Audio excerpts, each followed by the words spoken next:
दो लब गए ये तीन ये अलग है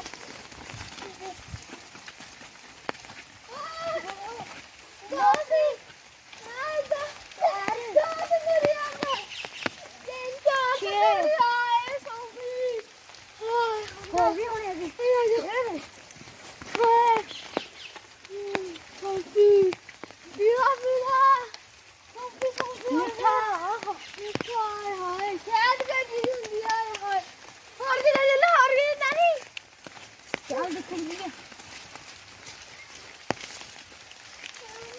थोड़ा रुक जा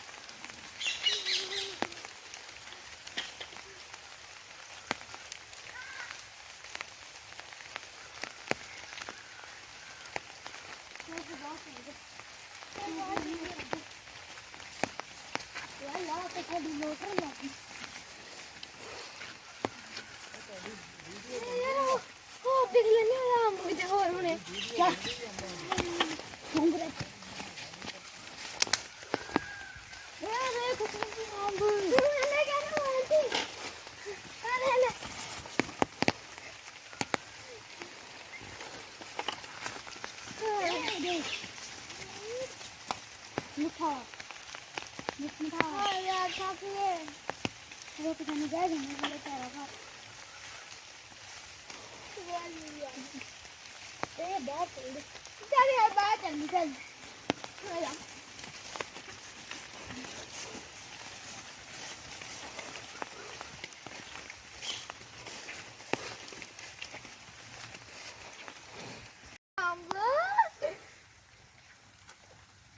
शायद वर्गा मिठा तंदूरी अंब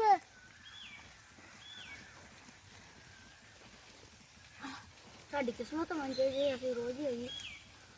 है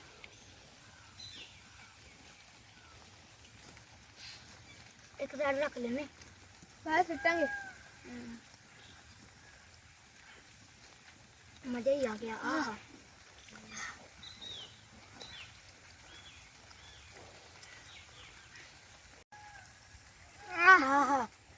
मजा आ गया यार जिंदगी च कदी नहीं खादा होना ना मिठा अंब मजा ही आ गया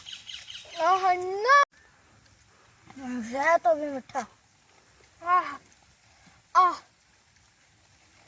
इदा दी जिंदगी ने मिठे अंब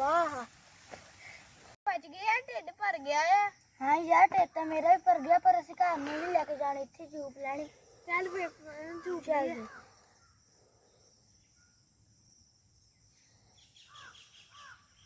यार लास्ट अंब बच गया जूप लेने है ना चल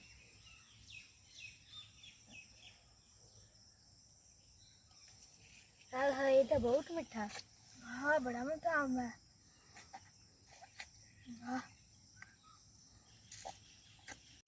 चल यार हूँ सारे सड़ दूंगे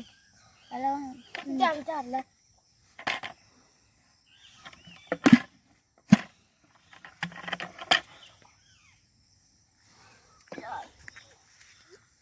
चल यार ਵੱਡੇ ਹੋ ਗਏ ਜਾਣੇ ਸਾਨੂੰ ਕਿੰਨੇ ਸਾਰੇ ਅੰਬ ਮਿਲਣੇ ਜਦੋਂ ਅਸੀਂ ਵੱਡੇ ਹੋਣਾ ਫਿਰ ਇਹਨਾਂ ਨੇ ਸਾਨੂੰ ਅੰਬ ਦੇਣੇ ਚਲੋ ਮੈਂ ਘਰ ਜਾ ਕੇ ਲੱਸੀ ਪੀਂਦੇ ਕੱਚੀ ਲੱਸੀ ਪੀਂਦੇ ਨਾਲ ਰੂਹ ਅਫਜ਼ਾ ਪਾ ਕੇ ਹਾਂ ਚੱਲ ਕੱਲ ਸ਼ਾਮ ਨੂੰ ਫੇਰ ਆਉਂਗੇ ਆਂਦੇ ਨਾਲ ਪੱਜ ਵੀ ਜਾਣੇ ਆ ਆਹੋ